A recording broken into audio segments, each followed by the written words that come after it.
Estamos ya al aire, o sea, ya está transmitiéndose, pero todavía no sale en mi Facebook. Déjame actualizar. Ya. Déjame actualizar. Buenas noches. Ya, sí, ya está, ya estamos al aire. Buenas noches, amigos, buenas noches. Un viernes más.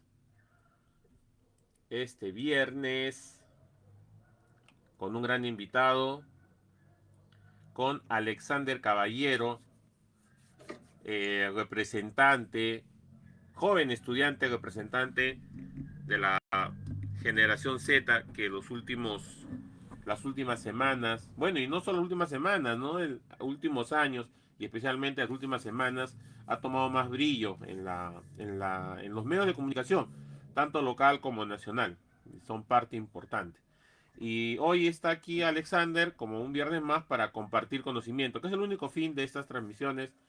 Ustedes saben que el conocimiento tiene que transmitirse, tiene que entregarse, y qué más que pueda hacerse de una manera diplomática, sin que eso signifique discusiones, peleas, contradicciones, sino que más bien se pueda difundir y compartir entre todos.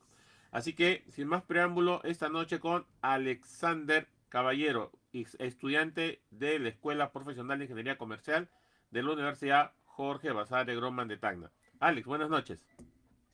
Buenas noches, profesor. Buenas noches a toda su audiencia. En primer lugar, agradecerle a usted por la invitación y tengo que confesar que estoy muy feliz de estar hoy día con invitado. Y más aún también de que yo siempre sigo sus lives de todos los viernes. Ah, Si bien excelente. a veces no lo veo los viernes así en vivo, pero te invito para verlo un sábado o un domingo, como la última vez, en su último capítulo con el músico. Excelente, excelente. Sí, hay muchos estudiantes y amigos que me dicen que lo ven después. Bueno, es por la hora también, ¿no? Y yo ya sé hasta ahora, porque hasta ahora tú sabes, termino las actividades, las clases, todo, y estoy Claro. más tranquilo. Y también ustedes, ¿no? Esto en cierta parte es dedicado a ustedes, a los estudiantes, que terminan su clase después de 10 de la noche, ¿no? Entonces por lo menos 10:30 pueden llegar a sus hogares o estar con calma y ver esto, divertirse un poco, aprender si da el caso y nada, lo pueden ver con calma. Les comenzamos nuestra entrevista, creo que los que nos siguen están ansiosos de escuchar y conocer un poco más. Por mi parte te contaré que mi generación, los que estamos entre 40 y 50, no todos entendemos bien qué cosa es la generación Z. Y se ha hablado mucho de la generación Z. Hay más bien malos entendidos, ¿no? O sea, confusión, porque hay algunos eh, personajes que han embanderado las marchas. Entonces, cuando yo digo la generación Z, me dicen, no, es esta cosa, el otro. No, les digo, no, no se trata de eso. Entonces, ¿qué más que contar contigo aquí para que nos des a conocer un poco más sobre esto?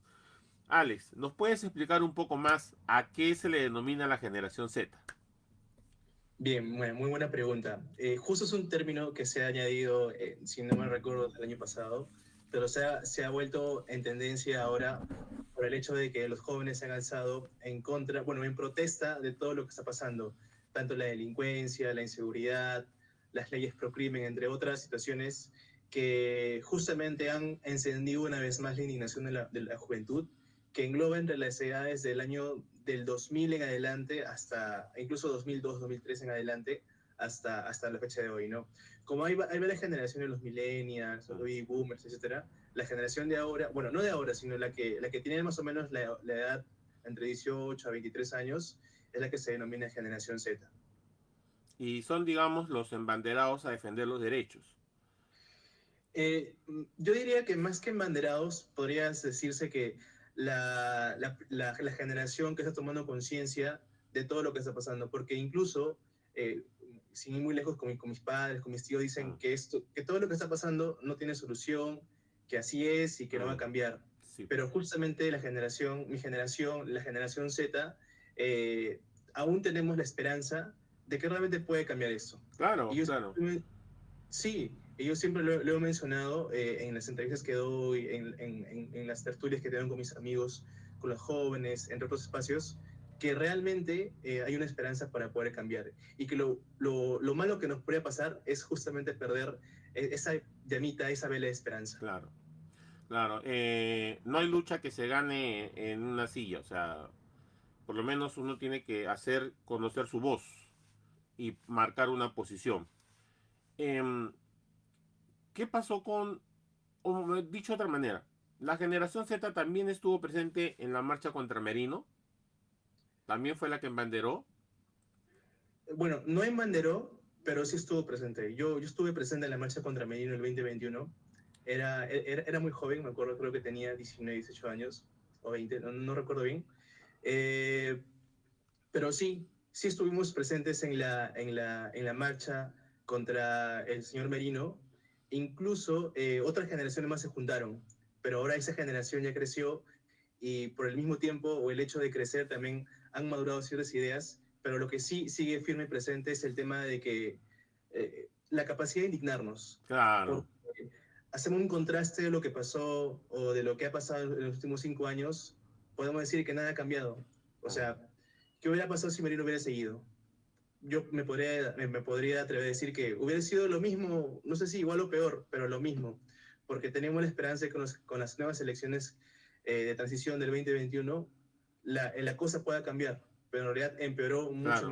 mucho más que antes. Hubiera sido mejor que se quede Merino.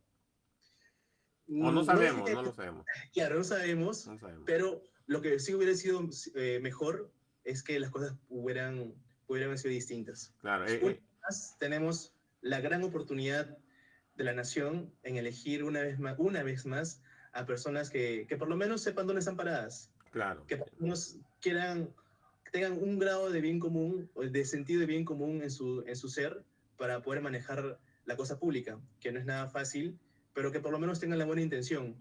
Por ejemplo, me hace acordar, hace poco vi la entrevista bueno, no la entrevista, sino el programa de El Valor de la Verdad, Ajá. donde está Patricia Chirinos, No, que es periodista. pésimo.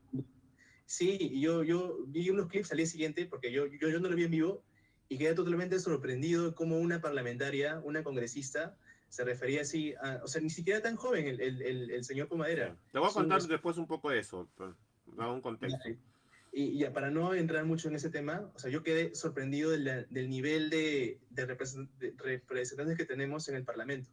Y así mucha más indignación que se va Claro, acumulando. Y hay una energía social acumulada que poco a poco no solamente ha tocado en la generación Z, sino que también ojalá siga tocando a otras generaciones y nos podamos levantar claro. para que realmente pueda cambiar todo esto. De la marcha de Merino, lamentablemente hubo un saldo de Inti Bryan, ¿no? Saldo Sí. lamentable y obviamente yo lamento la pérdida de una vida, de vidas, eh, que no se llegó a nada mejor, ¿no? Y luego en las marchas contra Dina Boluarte, la expresidenta, también hay un saldo de 50 fallecidos. Y ahora en las últimas protestas, un fallecido y uno que está al borde de la muerte o entre la vida y la muerte, ¿no? Entonces son saldos lamentables por protestas que si hacemos un balance, sumamos y gastamos, siempre llegamos al mismo resultado. Yo no digo que no sea la manera de pedirlo, ojo, no digo eso. Solo que sí me parece lamentable y tú culmino con esto. Ujú. Esta semana veía un podcast y mencionaba justo mi generación, los que estamos entre 40 y 50. Y decía, ¿será que nos hemos o sea, nos hemos resignado a estar con lo que tú has mencionado hace unos minutos? Estamos conformes con esto, ya estamos resignados, ya decimos que no se puede cambiar. ¿Es verdad eso? Eh, Analizaba yo también porque vi algo de la prensa y Ujú. ¿por qué estamos en las calles? ¿No? ¿Por qué están los jóvenes en la calle? Ahora son los que están en la calle. Porque nace todo con la vacancia de Castillo, vacancia que no debió haber, que no era legal la vacancia de Castillo. Y no siendo legal la vacancia de Castillo, no era legal que Dina Boluarte asuma. Dina Boluarte había llamado a elecciones. Y ahí se hubiera solucionado todo. Hubiéramos elegido bien, capaz. La clave está en eso, en que no elegimos bien. ¿Qué opinas sobre eso? Bueno, definitivamente el de no elegir bien es uno de los factores, de los tantos que hay, por el cual el país está como está. Creo que mucho más allá de la elección de nuestros representantes, tanto de los niveles básicos como gobiernos municipales, locales hasta el gobierno nacional, creo que parte de un problema sistémico, desde el nivel de educación, economía, cultura, entre otros factores que engloban a todo lo que involucra ser peruano. Y hoy por hoy se refleja en ese producto, ¿no? Como usted mencionaba, al final, ¿qué es lo que cambia, no? O sea, ¿qué es lo que tendría que pasar Exacto, para que realmente el Perú pueda tomar otro rumbo? claro. Por ejemplo, yo, como usted sabe, profesor, hace poco estaba en Buenos Aires Ujú. y yo, bueno, ya más o menos usted me conoce, siempre entro ahí con la chispa para conversar y yo me tomé la molestia de hablar con todos los taxistas que Ah, tomaban, porque tomaban full taxis. Y le preguntaba, ¿y cómo va, o sea, cómo va Argentina, no? Y me decían que sí, que la moneda es así por allá, pero en el tema de inseguridad, al menos en Buenos Aires, no es un problema tan latente como lo tiene aquí el Perú, o en Lima en todo caso, haciendo la comparación.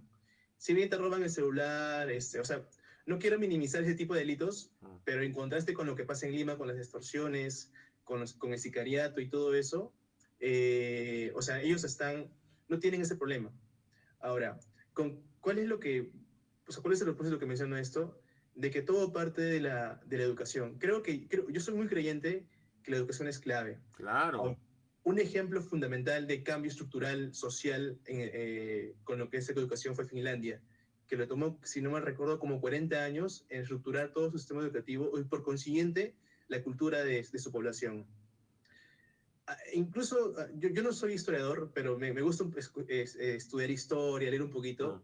Incluso se dice que la República de Perú nació, o claro, se hizo reconociendo que solamente los peruanos eran los descendientes españoles. exacto, Y sí, y los indios, o los indígenas, que así es el término que usaban, no eran reconocidos peruanos. Ahora, claro, así era, imagínense cómo hemos nacido como república, reconociendo que otros eran peruanos y que las personas que estaban aquí, que vivían eh, aquí y que eran, o sea, toda la vida, no eran peruanos y que costó no uno, ni dos, ni cinco. Creo que después de 40, 50 años con Ramón Castilla, recién se abolió la esclavitud y entre otros factores. ah, Ahora, y parte de un proceso estructural súper complicado, pero aún así, o sea, dentro de esa complicación, creo que las cosas se pueden cambiar. Pero va a depender mucho de la voluntad, no solo de nosotros como ciudadanos, sino también de la voluntad política de las autoridades. Porque vemos, y justo escuchaba otra noticia, que los buenos, o sea, las personas probas, o por lo menos decentes, o por lo menos que saben dónde están paradas, no quieren meterse en política. exacto, no, no, Y no, los buenos profesionales quieren hacer empresa, quieren hacer cualquier otra actividad económica o social, pero por lo menos no involucrarse en política. Yo recuerdo cuando tenía 14, 15 años y cuando me candidateaba para ser alcalde de mi colegio, mi mamá me decía, ¿para qué te metes en eso?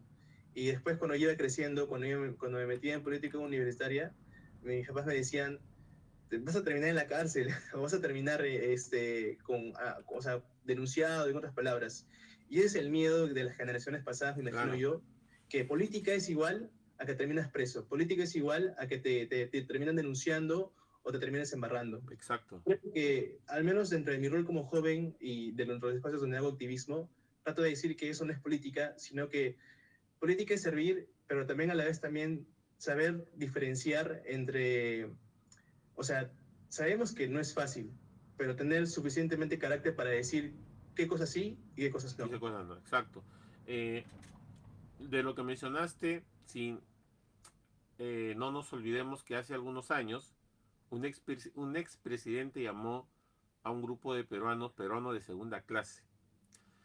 Y eso y muchas cosas más son prueba de que uno de los problemas del Perú, yo también lo tengo clarísimo, es la estructura del país. En otros países, por ejemplo, no se ve tan claro el racismo, pero sí hay clasismo. Entonces todas las personas, en cierta medida, luchan por estar en una posición mejor económica, para esa lucha de clases. Pero en el Perú así alguien progrese, sigue aplicándose el racismo. Y eso genera división. Y es verdad que cuando hay cosas comunes, como el fútbol, o algún acontecimiento que una a los peruanos, cambia la moneda y vemos que el Perú se hermana, que todos nos damos un abrazo, que todos nos ayudamos. Pues sí, finalmente hay un problema estructural, que viene de la cultura y viene del poder. Ahí está el tema. Hago una comparación.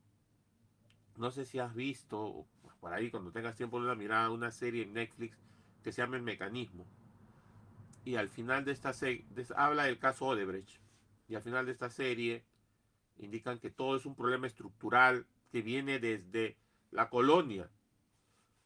Entonces yo hice el paralelo, o sea, es lo mismo que Perú, o sea, hay temas estructurales, toda la vida el poder en las mismas manos, toda la vida el poder, los presidentes, los mismos apellidos, toda la vida los mismos los alcaldes con los mismos apellidos, los gobernadores con los mismos apellidos, los alcaldes de los mismos grupos, los gobernadores de los mismos grupos, y es como un feudo, ¿no? O sea, yo tengo un apellido italiano, entonces tengo que ser alcalde, tengo que ser presidente de la Cámara de Comercio y luego tengo que ser congresista. Pero si yo apellido de otra manera, no, no puedo ser alcalde, no puedo ser congresista. Está mal eso. Eso es un tema sistémico. Y está el que es congresista y ahora quiere que su hijo también sea congresista.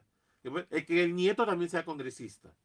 Entonces nunca se da la oportunidad a que cualquier peruano tome el poder. Y muchos jóvenes preparados, súper capacitados, y que muchas veces salen de las universidades y esa flama la veo apagarse por el sistema en el cual, al sistema al cual ingresa. O sea, hay un tema estructural del país. Yo no sé cuál va a ser. Yo creo que una de las soluciones, ya no tengo la varita mágica o la ecuación, ¿no? Que Claro. permita solucionar.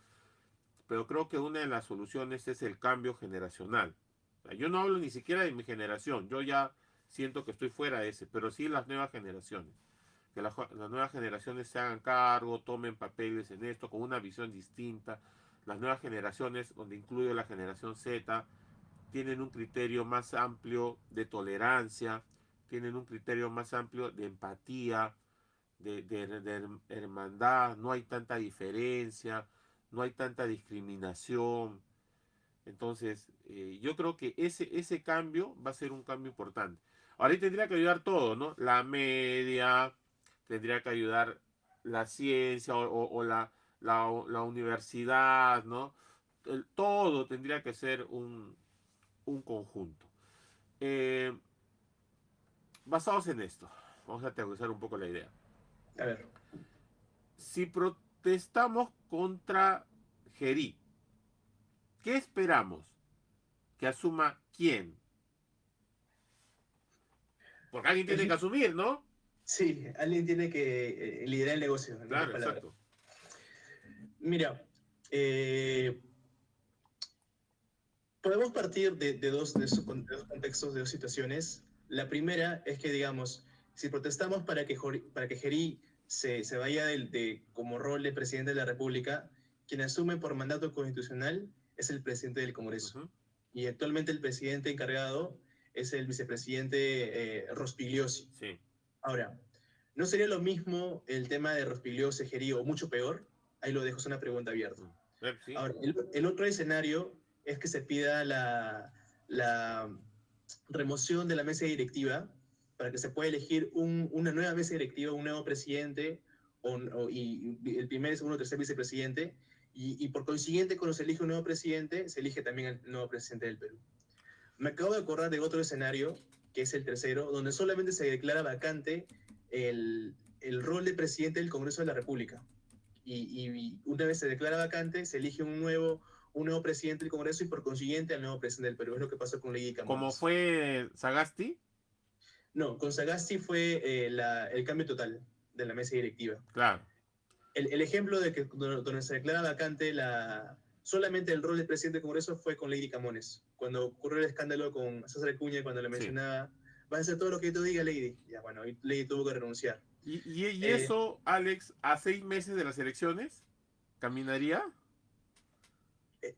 Lo ideal sería que no, o sea, no podríamos hacer nada porque, o sea, ¿quién puede hacer algo en 6 meses? Claro, exacto. Nadie. Pero también está la cuota de dignidad y sobre todo el tema también de quién está liderando el negocio. O sea, es una persona que tiene denuncias por violación. Hay 130 opciones y yo estoy seguro que por allí debe haber alguien que tenga la cuota mínima de decencia y que quiera hacer las cosas bien. ¿Tienes alguna opción en mente? Porque se habla mucho de algunos candidatos, Quiabra, Este, hay una congresista, no me acuerdo su apellido también, se habla de ella. Por ejemplo, mira, Quiabra para mí no es una buena opción porque Quiabra apoyó la ley para que pueda recibir doble sueldo del Estado. Claro, él dice que no es sueldo, dice que es su pensión, pero es 2 sueldos cobra.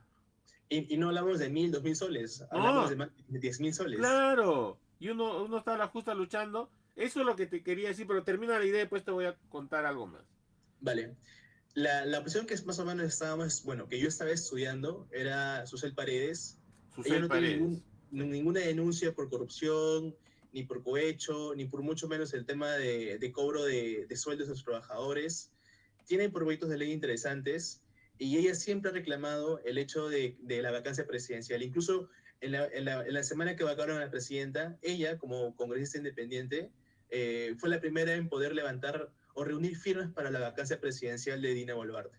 Entonces, más o menos vemos sus intenciones y cómo van dando su actuar en el Parlamento. Sí, he escuchado mucho su nombre. Y de cara a las elecciones del próximo año, ¿ves alternativas o ves más de lo mismo? Eh, es una buena pregunta. Sí, sí veo alternativas, pero también cabe la suerte de que son demasiadas, bueno, no demasiadas alternativas, sino que son demasiadas opciones. El menú está muy, muy grande. No diría variado, sino que está muy grande. Es mucha cantidad, pero poca calidad. Y por lo menos tengo allí tantas unas opciones que me parecen interesantes, pero algo que también me encantaría mencionar es que justamente quien sea el presidente o la presidenta de la República se va a regir, o sea, y quiero usar el término regir, ante un gobierno parlamentarista. O sea, ya no es un gobierno ejecutivo, sino quien toma decisiones, las más importantes, es el Parlamento. Y ahora, para variar, el siguiente año vamos a tener dos cámaras, Claro, la dos Cámara de cámaras. Diputados y la Cámara de Senadores. Si ya con una cámara están haciendo lo que quieren, y cuando me refiero a lo que quieren, porque han aprobado leyes que, mucho más allá de las leyes pro crimen y todo ello, hace 3 días salió una entrevista del Consejo, perdón, una conferencia de prensa del Consejo Fiscal, donde mencionaba que 229 leyes del Parlamento le está costando al gobierno 35.000 millones de soles Se ha en elevado desgaste. demasiado el presupuesto público, ¿ah?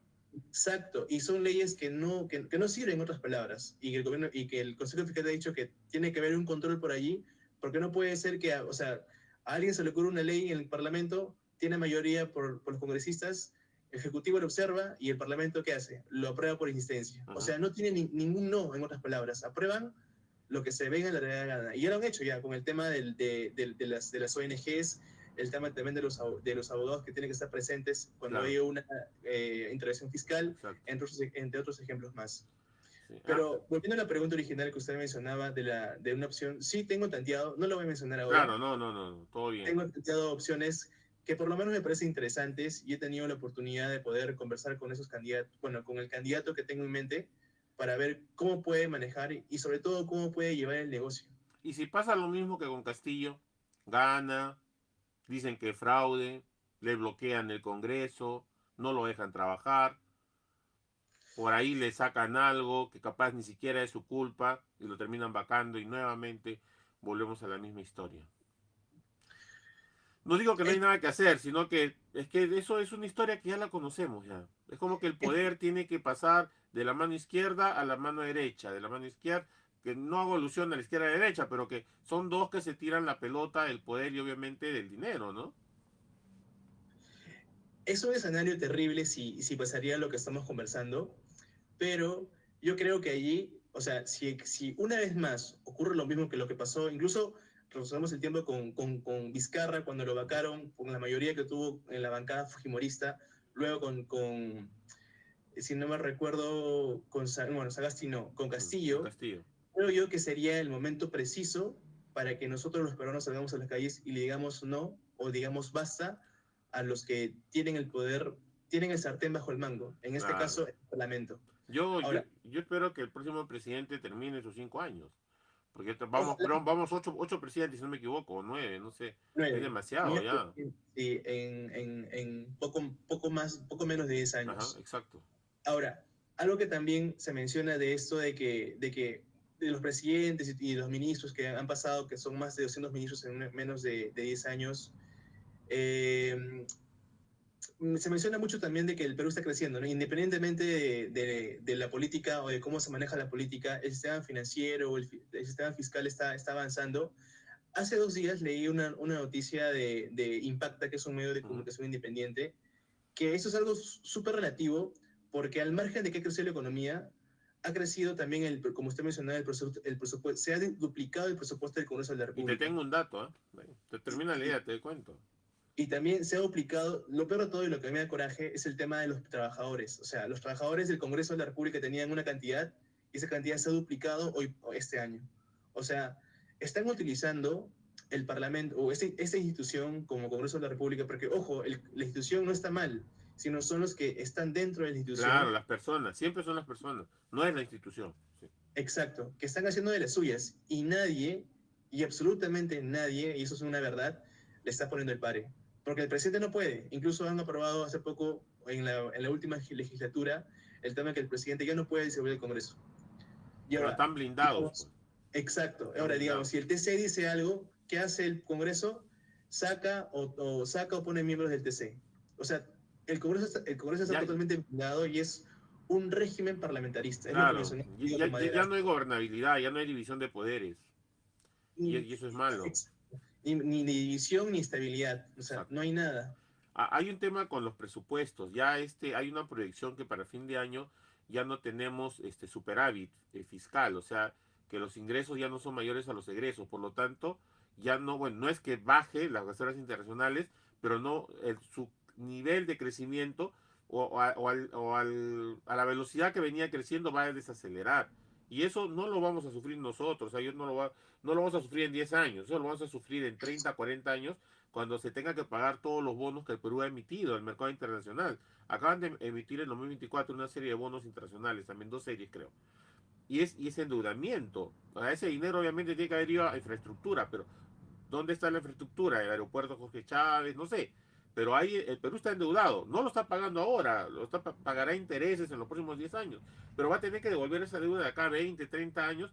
Y si el Perú, como si fuera una empresa, ¿no? Si no cuidas tus ingresos, no cuidas tus gastos, finalmente vas a quebrar. Entonces quizás para las próximas generaciones son las que van a sentir ese golpe de ese mal manejo económico ahora, que son 2 años. Alguien puede decir, oye, pero son 2 años, no te quejes. Es que esos 2 años van a impactar. Impacta, todo impacta. Bueno, Definitivamente, definitivamente. Y ahora, o sea, la gente que maneja el Parlamento, incluso nosotros, no, como usted menciona, no lo sentimos. claro, Pero era un punto donde el oro ya no valga tanto como vale ahora, donde la plata, donde ya no haya plata o incluso valga menos, y al final, ¿qué vamos a hacer? O sea, ¿qué exacto. dinero vamos a usar para poder mantener todo el aparato, pagar sueldos, comida? O sea, ¿Qué vamos a vender si no tenemos nada para vender ya? La Pampilla no creo exacto. que queda. Los lotes petroleros, perdón. Ya no hay más. ¿Qué otra cosa vamos a vender? Machu Picchu. Que es verdad, ya no hay nada que vender. Entonces ahí hay un tema que necesitamos que los próximos líderes del país sean personas que verdaderamente trabajen, que sean más técnicos. Creo que nos hemos tirado mucho a la política, quizás quién sabe del trauma de Fujimori, Montesinos, y nos hemos virado para el lado más político, hemos caído en todos estos cuentos y no estamos buscando técnicos. Te decía que te iba a contar algo en base a la entrevista de la congresista que fue en Valor de la Verdad. Mira, te digo la verdad. A ver, No me sorprendió, no me sorprendió, porque yo he visto personas que han estado en puestos políticos, cómo han cambiado totalmente las personas que eran a volverse unos patanes, agresivos, por el famoso poder, ¿no? Y un día estuve leyendo y también analizando, haciendo introspección, y por qué esa búsqueda tan loca del poder. Y podemos ver en la prensa, o sea, todo el mundo quiere reelegirse, López Aliaga deja el trabajo que está haciendo a medias para ir por la presidencia, el otro candidato va ya a poner en peligro su vida para hacer campaña, o sea, la ambición del poder es más que la lógica de la vida, ¿no? Pero es que cuando buscas el poder, te da un peso para que puedas negociar posteriormente todos los juicios que te van a hacer, las denuncias que te van a hacer. Con ese poder, tú pues pateas la policía, entran a tu casa, ¿no? Porque eres congresista, tienes inmunidad parlamentaria, si eres presidente no te van a investigar, si eres ministro, me hago entender, o sea, ese poder les da muchas facilidades a las personas para que puedan pasar todo, pasar por agua tibia todas esas cosas que han hecho, que si no tuvieran ese poder, obviamente estarían presos, ¿no? De esa manera se maneja la política. Entonces tú ves candidatos que están buscando una posición en el Congreso, que es una posición clave. Las leyes deben cubrir la brecha entre lo que dice el marco legal y lo que Ujú. pasa en la realidad. Y hay leyes que ya no se ajustan. O sea, una ley para el día del pollo a la brasa no es importante, pues. Pero una ley, por ejemplo, si en nuestra realidad, en la vida, está pasando algo, yo tengo que tener una ley que proteja eso que está pasando ahora. Y así, ir viendo la realidad con las leyes para que todo tenga marco legal. Hay leyes que no se cambian hace 20, 30 años, que tienen realidades totalmente ajenas a lo que realmente se está viviendo. Entonces hay que tener personas que sean cultas, que lean, que puedan defender posición. Pero no, pues no, lo que vemos quienes candidatean son las personas que están buscando más bien protegerse de la ley. Y esas personas tienen poder económico. Entonces hacen campañas millonarias. Ustedes son jóvenes, van a darse cuenta. Si un congresista gana mensualmente 40.000 soles, redondeemos, ¿ya? En 12, en 5 años, gastan más en la campaña. Entonces nadie va a gastar 10 para recibir 8. Entonces no hay es igual que para alcalde, es igual que para gobernador. Los sueldos no son millonarios, pero hacen campañas millonarias. Ya se habla de Exacto. millones. Yo estaba el otro día conversando en el sauna. No, si la campaña va a ser tantos millones. Millones, así como si hablaran de 10 soles. Así, mira, sí, tantos millones, tantos millones. ¿De dónde sale esa plata? Eso es a lo que nos exponemos. Entonces ahí hay una tarea de todos, ¿no? Pero ustedes los jóvenes son los que tienen que cambiar eso. Porque yo podría tener una idea, pero mi par no la tiene, el otro par no la tiene. Eh, por el chat nos mandan un mensaje y dice, es tan fuerte la política que puede cambiar una persona. eh, yo creo que es de acuerdo a los ideales de cada uno, ¿no? Ideales, valores. Es como que tú no fumas o no tomas si vas a un grupo y fuman y toman, y vas a acostumbrarte a tomar y fumar. Como si fuera una actitud buena, ¿no? Tú no lees y te juntas con un grupo que lee, tú vas a acostumbrarte a leer también. Ese es el efecto de la manada, del grupo. Eso es psicología. Lo mismo pasa con política. Si tú no eres fuerte en tus convicciones, en tu formación, en tu carácter, en tus valores, vas a ir a un sitio donde el poder es el que flota por el aire y donde aceptar algo malo, aceptar un proyecto de ley que va en contra de la población, te da una posición de poder, te pone cerca a un cargo importante, tú lo haces. Entonces es importante que los jóvenes mantengan esa convicción que tienen ahora y que no la pierdan. Y es lo que mencionaba el profesor, del tema de los valores, el tema también de la idiosincrasia de uno mismo. ¿Sabe de dónde parte eso? De la educación, pero no una educación del colegio, de la universidad, sino de la educación en casa.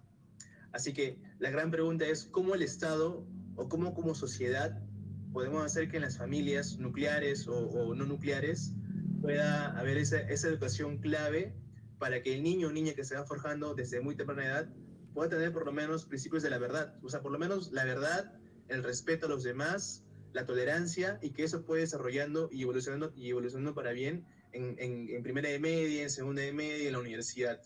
O sea, una vez más recaemos en lo que mencionamos hace poquito, que es un problema estructural. Bueno, eso es estructural.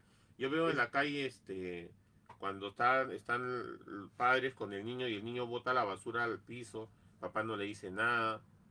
Veo a veces cosas que hay niños que hacen travesuras y el papá se ríe, no hace nada.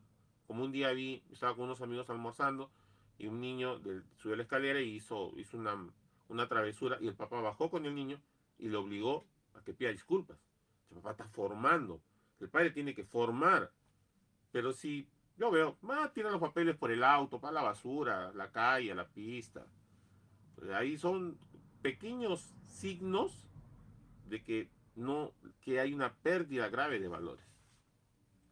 Una crisis de Una valores. crisis de valores, sí, una crisis de valores. Hay unos... Eso, Sí, dale, dale, dale. gracias. Eso también una vez me escuché el término, el Perú está sufriendo una crisis de valores por el mismo hecho de la corrupción que ya, incluso yo podría decir que lo hemos normalizado, o sea, sería raro ver que un político no sea corrupto.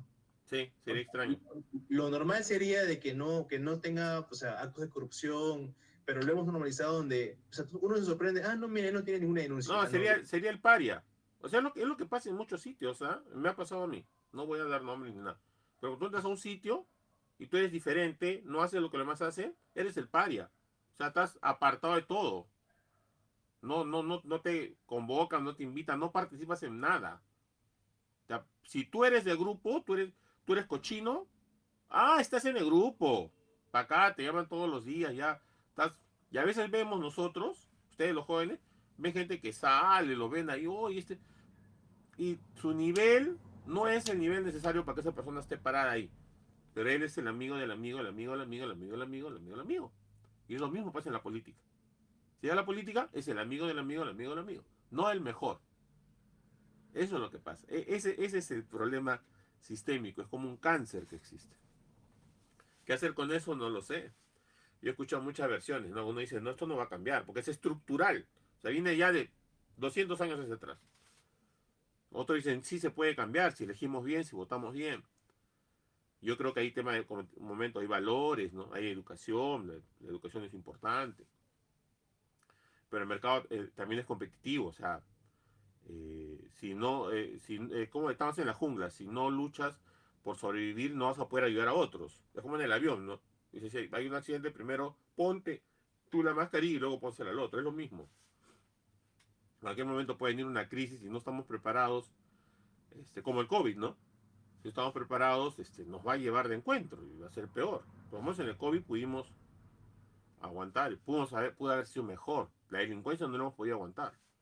Todavía nadie pone mano dura y ataca pues duramente a la delincuencia, ¿no? Hay países que han pasado por esto. Estados Unidos, Brasil, que vecinos cercanos, que Brasil tiene comandos de delincuentes, ¿no? El primer comando de la capital, PPC, que es un comando de terrorismo urbano, digamos, se enfrenta a tiene una policía especial totalmente dedicada a eso, o sea, la represión es más dura, o sea, hay problemas sociales también, porque cuando entra esa policía, la policía no sabe si le dispara a inocentes o delincuentes, o sea, me hago entender prácticamente lo que el Perú vivió en la época de Fujimori, ¿no? O sea, como que hay un problema y a veces la solución es tan dura que genera otro problema, ¿no?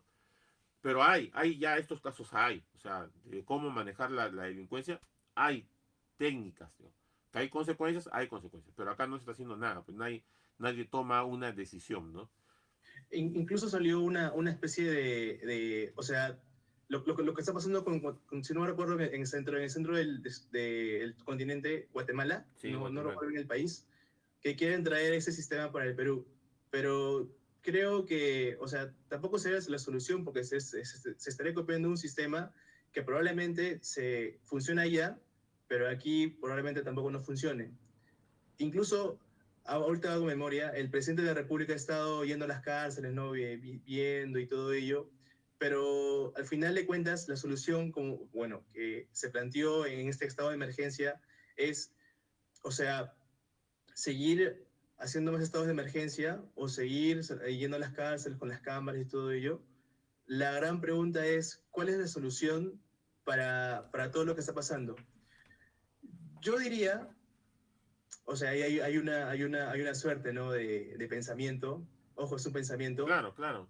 Falta una mano dura, por así decirlo, que pueda poner en orden todo. Pero cuando uno quiere poner el orden en el desorden, eh, hay, o sea, no todos salen bien. Claro, falta alguien que se come el pleito.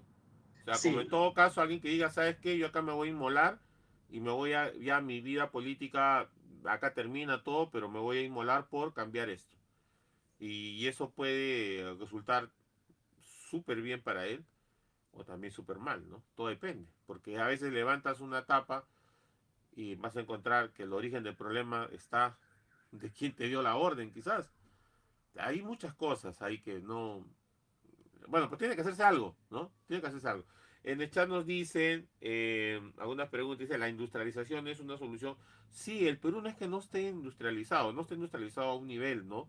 Pero se ha crecido bastante producción agrícola, por ejemplo. Que no me dirían, profesor, pero falta pues, hacer producto terminado. Es que la industrialización del producto terminado no se hace por antojo, porque tú tienes un país donde compran la materia prima y en ese país se industrializan. Y ahí dan mano de obra, o sea, ahí dan trabajo. Que si tú exportas ya el producto con valor terminado, allá ya no va a haber trabajo. Entonces cada país cuida su frontera, o sea, qué cosa le da libres aranceles y qué cosa no. Entonces hablar de industrialización de la noche a la mañana tampoco no es la solución. Podría ser en un plazo largo. Por ejemplo, eso pasó con Corea. Por eso Corea es un buen mercado.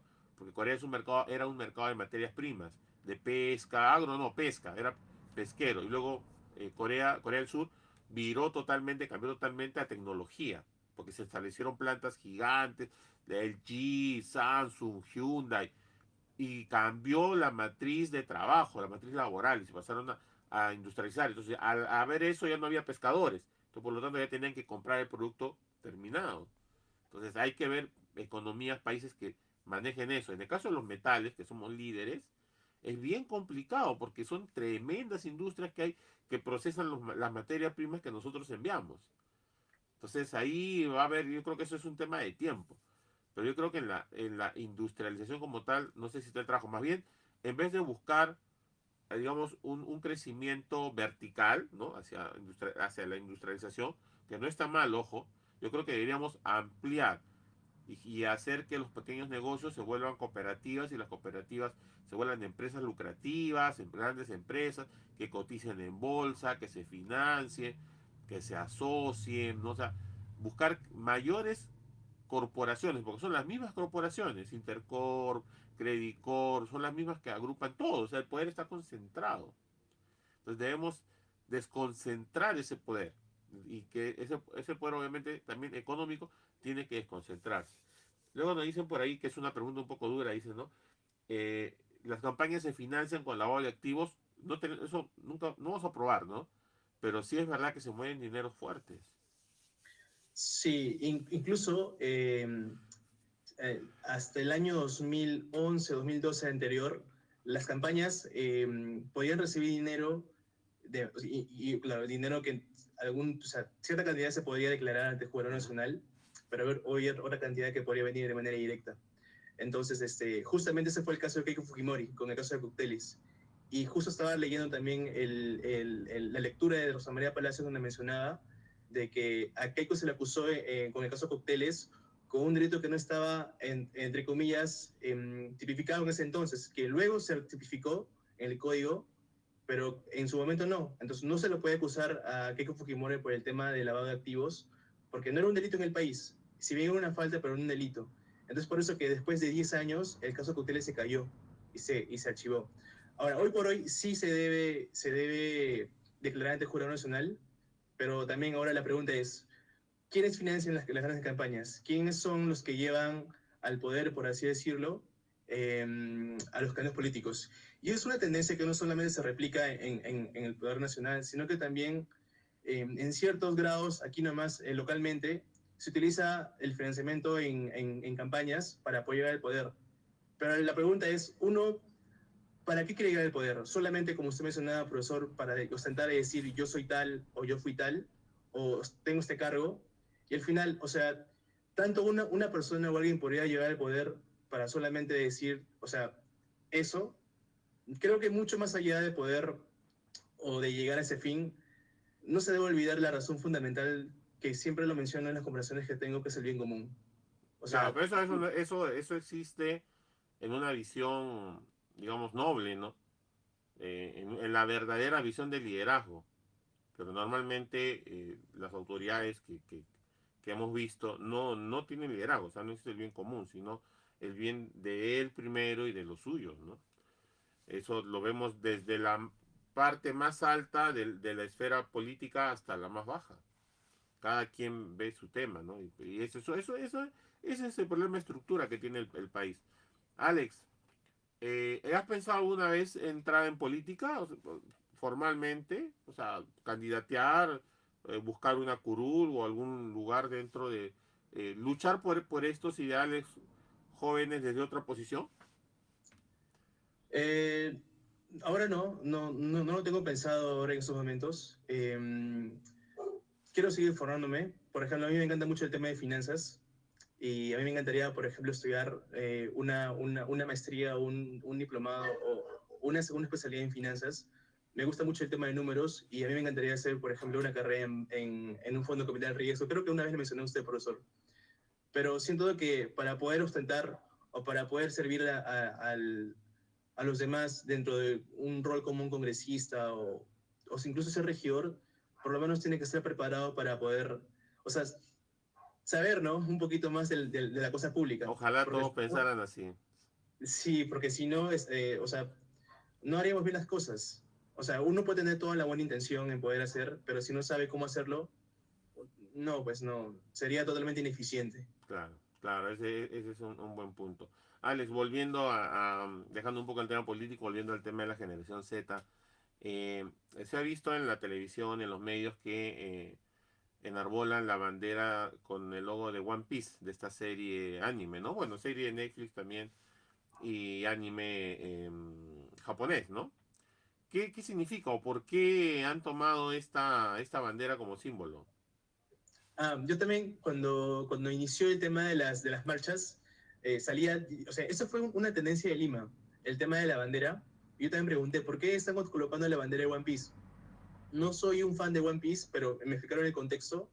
Dentro de la serie sale que uno de los personajes que es Luffy enarbola la bandera, que significa una respuesta contra el gobierno, un gobierno mundial, si no me recuerdo en esa serie.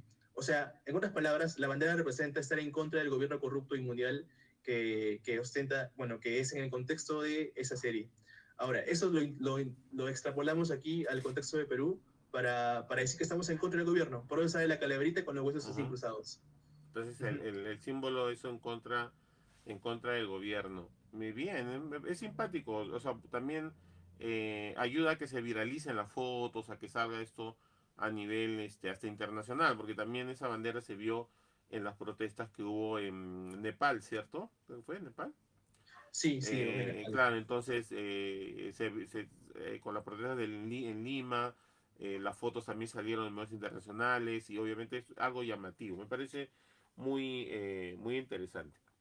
Se le, se le, no voy a decir asigna, pero se menciona en algunos comentarios, podcasts también, que esta generación Z también es llamada la generación de los ninis.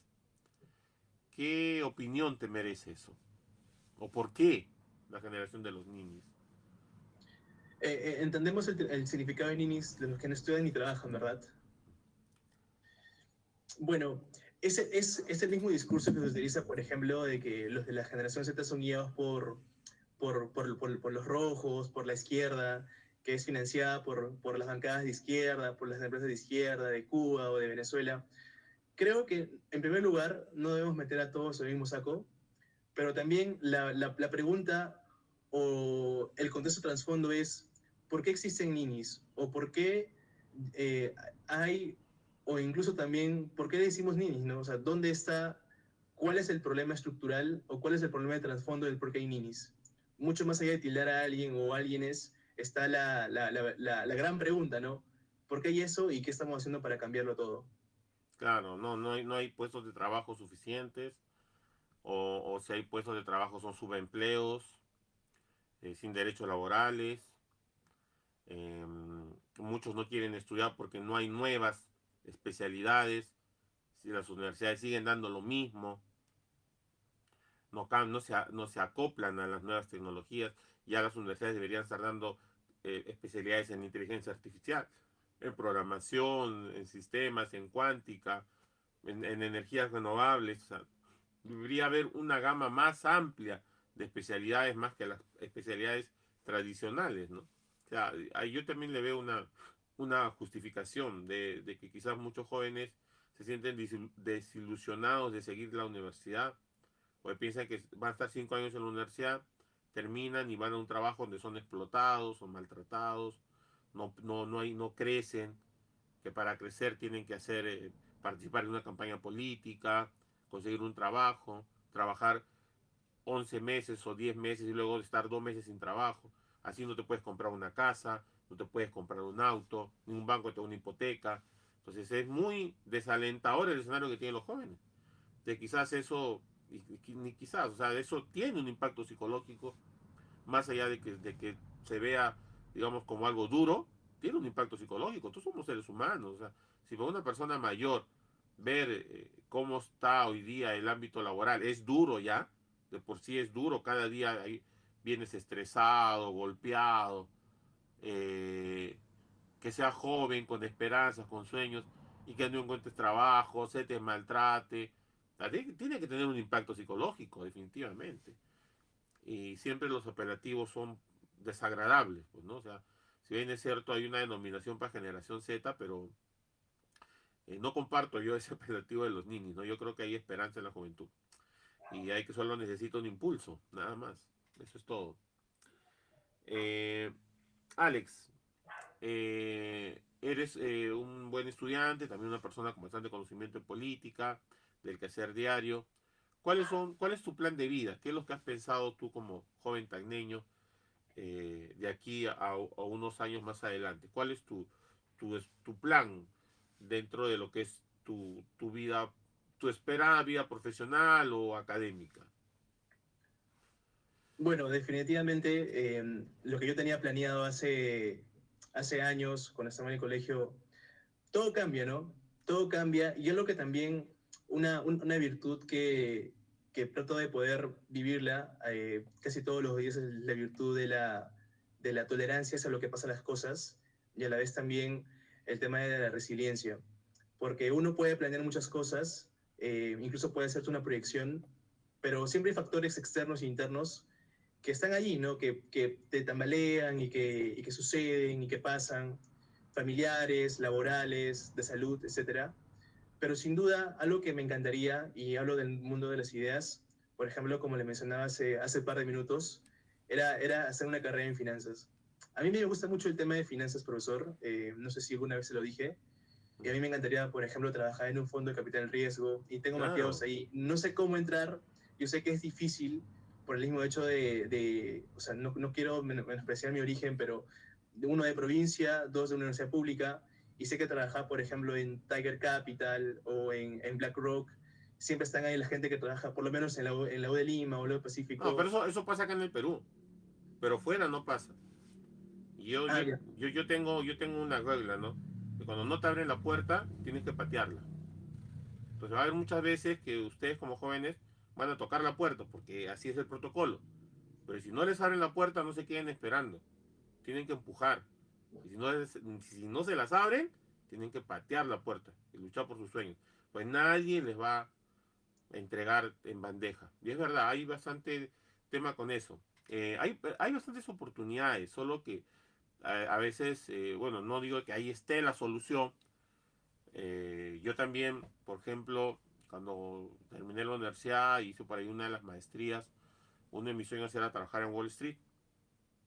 Ah, Y, wow. y hasta hice un plan y conocí una persona que fue mi profesora online de bolsa, una de las especialidades, una profesora que me enseñó pues ya la práctica, ¿no? O sea, la teoría la tenía, pero me enseñó la práctica.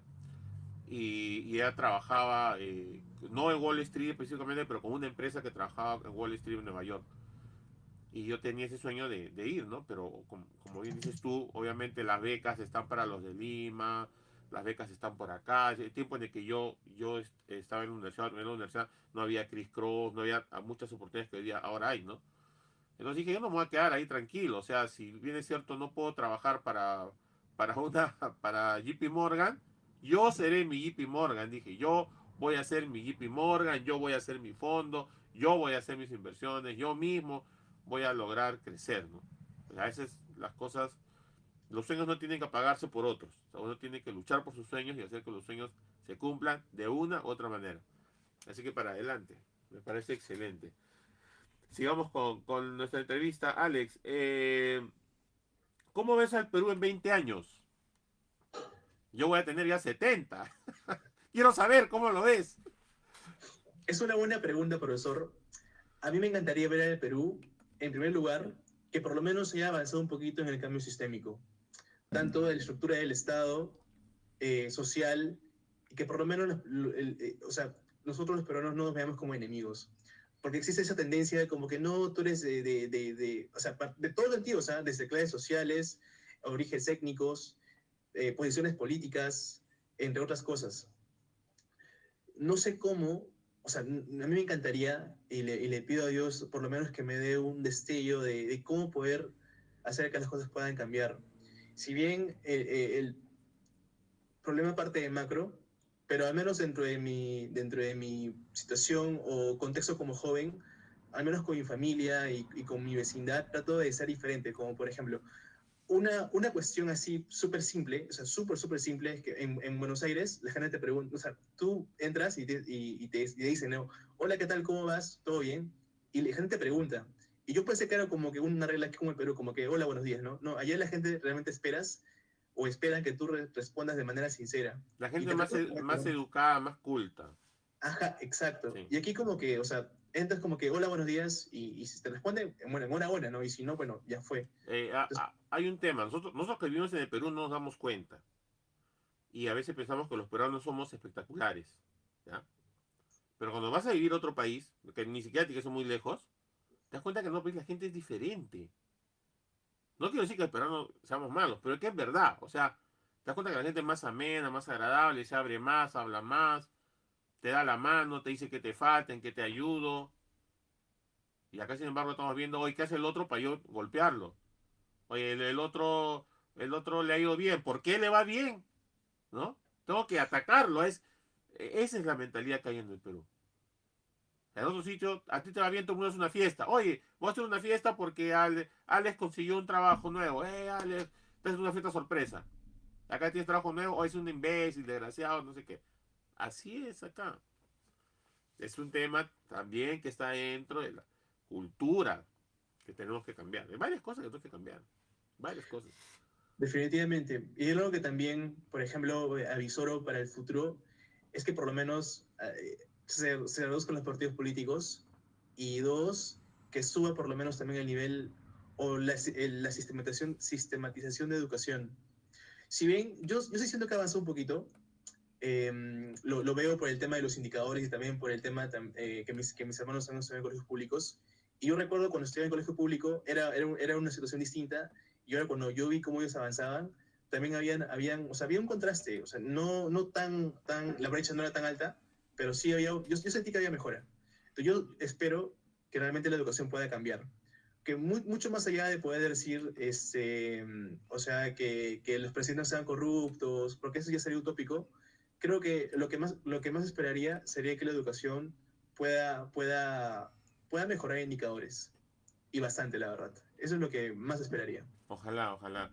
Yo dentro de mi plan de vida espero en 20 años quedarme todavía en el Perú, pero si no, ya con 70 no espero ya sufrir más. ¿No? Ya, extrañaré la comida, pero bueno, ya. Esperemos a ver cómo esté tu dentro de 20 años, ojalá que esté mejor. ¿Tú cómo te ves en 20 años? Yo me veo, la verdad, teniendo como usted decía, o sea, también lo he pensado el tema de que si no me ven las puertas en un gran banco, hacer mi propio banco. A veces bromeo con mis amigos, con mis compañeros, te veo, yo te daré tu primer préstamo, ¿no? Cuando tenga mi banco. Y a mí me encantaría tener mi propia empresa para, o sea, y relacionada a lo que es el sistema financiero, pero a la vez también algo que estoy justamente aprendiendo ahora y poquito a poquito es el tema de libertad financiera. Sí, es importante Es un eso. tema que está muy tocado, el tema de libertad financiera, incluso muy manoseado, pero es un camino de vida súper interesante. Justo hace poco descargué un libro de manera ahí por detrás, que es el calendario de Naval Ravikant. Son frases y relatos del autor que él era de una familia clase media pobre y cómo fue superándose y trataba de encontrar el equilibrio entre su vida personal con su vida financiera. y aprendió a invertir invirtió en startups como X, como Twitter, también Spotify. Es inversor ángel de varias empresas, bueno, en su momento de startups, hoy ya son empresas, y decía, el camino para poder ser libremente financiero es que puedas tú, primero, amar lo que haces. Claro. Y da todo un concepto, ¿no? O sea, es muy conocida la frase, amar lo que haces. Pero su filosofía es muy interesante. Todavía no terminó de leer el libro, pero creo que el balance entre amar lo que haces y cómo hacer que eso te genere dinero y a la vez tener un equilibrio de vida, puedes encontrar el balance. No, sí se encuentra el balance, sí se encuentra. Yo creo que deben partir primero por sus finanzas personales, ordenarse, organizarse. Yo, en mi poca experiencia, ¿qué puedo aportar a lo que has dicho? Que entre más temprano comiences ordenándote, o sea, más temprano manejes bien tus, tus gastos, sería, ¿no? No tus costos, tus gastos, ordenes bien tus gastos, planifiques bien tu vida. Entre más temprano lo hagas, vas a ver resultados más pronto. Yo, por ejemplo, comencé a planificar mi vida a los 30, parece que hubiera sido antes. Yo trabajo desde los 17 años, ¿no? Pero yo no usaba bien mis ingresos, o sea, como todo joven, malgastaba mi dinero. Y ya como en los 30, más o menos un poco, ya me comencé a ordenar. Y 20 años después, recién veo los efectos. O sea, yo digo, si me hubiera comenzado 10 años antes, a los 40 ya hubiera estado mejor. Y ahora a los 50 capaz no necesitaría ni trabajar, ¿no? Entonces, entre más temprano comencemos, va a ser mejor. Ahora, para los jóvenes es un dolor porque obviamente sacrifican uno de los tesoros más grandes que tiene uno en la vida, que es la juventud. Fuera uno puede tener todo el dinero del mundo o tener dinero para satisfacer todo lo que uno puede, pero la juventud es uno de los tesoros más preciados que uno puede tener y que lamentablemente, por más que quieras, no lo puedes comprar. Entonces también ahí hay una dicotomía entre pensar en el futuro, sacrificar tu presente y pensar en el futuro y vivir tu presente. Entonces tienen que dar un equilibrio. Eso les va a ayudar a que puedan ustedes cumplir sus sueños, ¿no? Ahora, como bien dice Jesús en el chat, dice, una sola fuente de ingreso no es suficiente. Y es verdad. O sea, una sola fuente de ingreso no es suficiente. Y si bien es cierto, hay varias cosas de los peruanos, de nosotros los peruanos también, que hemos dicho aquí, y yo también. Pero hay una cosa que también los peruanos tenemos que otros no tienen. Que somos trabajadores, que no tenemos horario de descanso, tenemos 2, 3 trabajos a comparación con el extranjero. El argentino se muere si no come su carne, si no mira su fútbol, si no va con sus amigos. Nosotros trabajamos sábados, domingos, madrugada, comemos de pie muchas veces, comemos mientras trabajamos, comemos sentados en el piso. O sea, el peruano es luchador y eso no tienen otros. Entonces tenemos que sacar provecho de eso. Un solo ingreso, como bien dice Jesús, no da. Entonces tenemos que buscar más ingresos, tenemos que lucharla. Y te comento algo que lo he dicho varias veces, mejor que va a quedar grabado aquí, ¿no? Yo no veo ninguna diferencia. Esto lo digo con fundamento porque enseño también a profesionales de otras ciudades del país. Ujú. He enseñado antes, clases online y ahora que estoy haciendo también clases online. He asesorado a estudiantes de universidades de Lima, pues, jóvenes tagneños que se van a estudiar a Lima, universidades reconocidas, vienen en verano. Entonces, por ahí, unas cuantas veces me han dicho unos cursos para adelantar, sobre todo los cursos más duros por finanzas, ¿no? Para adelantar, para prepararse en verano. Y yo, sin temor a equivocarme, y he pasado por varias universidades en Tacna, yo sin temor a equivocarme, diría que los profesionales de la Universidad Jorge Basal de Groma están debidamente preparados. No tengo la menor duda. No solamente para competir en Tacna, sino para competir en cualquier parte del Perú. Y hay muchas pruebas de eso. Muchos profesionales que han salido de la universidad, de las escuelas en las que yo he estado, están en buenas posiciones laborales, están trabajando bien. Muchos han trabajado conmigo. Ahí Jesús Julio, Leonidas, y no me acuerdo, un alumno que se fue inclusive becado a Colombia y volvió, estuvo trabajando conmigo. Eh, Todos buenos profesionales. Entonces, nunca duden de sus capacidades. más bien explote sus capacidades, que esas capacidades crezcan, que brillen. Eso se necesita para que por lo menos le coloquemos más combustible al Perú para que el país pueda salir. Yo tengo esperanza en las próximas generaciones. Yo creo que si trabajamos de la mano, las cosas pueden hacerse bien. Alex, muchas gracias por estar en la entrevista. Ha sido de verdad muy alentador para mí escuchar la visión que tienes, los comentarios que algunos también estudiantes han dado por el chat, preocupación que tienen por la política. Se saluda que no estén desinteresados, y algunos de nosotros ya no estamos interesados en política, nos hemos desalentado. Ustedes todavía tienen esa esperanza que no tiene que apagarse. Saludo eso, te felicito a ti, tus compañeros. Este año ya son una promoción excelente. Y nada, Alex, agradecerte que hayas aceptado mi invitación, y si tienes algunas palabras finales para todos los que nos están viendo y nos verán en los días posteriores. Sí, profesor. Más bien, gracias por su invitación. Creo que, o sea, el camino en realidad no es fácil. Y mucho más allá de poder ver el tema de las cuestiones políticas o las cuestiones sociales, creo que el trabajo viene y tiene que venir de uno mismo. Y por eso siempre trato de poder tener un mantra, por lo menos o sea, de saber, de no tener miedo.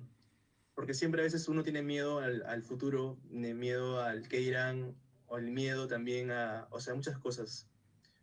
Pero hay una frase que ya para terminar que se me quedó siempre pegado, es la frase de Elon Musk cuando se le cayeron 4 cohetes y le preguntaron a él, ¿no? ¿Y no has pensado rendirte? Y él responde, I never give up. O sea, yo nunca me rindo. Exacto. Entonces, ese mantra trato de vivirlo todos los días. I never give up. I never give up en mi person, I never give up en my life academic, I never give up en my work. Y en todo sentido de la palabra. Suena bonita la palabra o la frase, pero Es cuando tu uno lo quiere mantra. aplicar en el momento más preciso, es donde te das cuenta, ¿no? De que justamente en los momentos difíciles, sea cual fuese el contexto, te curte y te hace más fuerte. Exacto, eso es. Nada te mata, todo te hace más fuerte. Exacto. Profe, muchas gracias. Gracias también a todos los que nos están escuchando y esta otra oportunidad. Muchas gracias, Alex. Un saludo, porque no les mando saludos y por ahí los chicos se molestan. Saludo para todos los alumnos de la Escuela de Ingeniería Comercial de la Universidad Jorge Rosales de Groman, por promoción 2025. También para los alumnos estudiantes de Administración de Empresas, promoción 2027. También para los alumnos de la Escuela ISAN, que también van a ver este video más adelante. También saludos para todos ellos, todos muchachos de todo el Perú que buscan estudiar. Tengo un alumno, ¿sabes, Alex? Que me dice, profe, yo todos los domingos tomo una lancha, vivo en Bagua, tomo una lancha para ir al sitio, al locutorio donde hay internet para llevar la clase. Esos estudiantes tienen el Perú. Así, esos estudiantes tienen el Perú. Que esfuerzan por salir de donde están, ¿no? Bien, chicos, ya me despido con ustedes. Muchas gracias. Mañana tenemos un live de emergencia por el caso de una vez más, estafas piramidales. Así que mañana los espero 7 de la noche. Estoy solo mañana, simplemente para comentar algunas cositas. Me despido con una canción que me gusta bastante, o que me está gustando últimamente, de un grupo argentino, se llama Ella mató al policía motorizado. Canción del final de la serie El Marginal, una serie súper buena, por eso pueden verla, excelente. Es argentina, producción sudamericana de nivel altísimo. La canción muy buena. Bien, chicos, me despido de ustedes con un fuerte abrazo y compartan, den like. Nos vemos. Hasta luego, chavales, gracias. Hoy ya no me pongo ninguna máscara, nada. Ha estado seria la conversa. Nos vemos, chicos.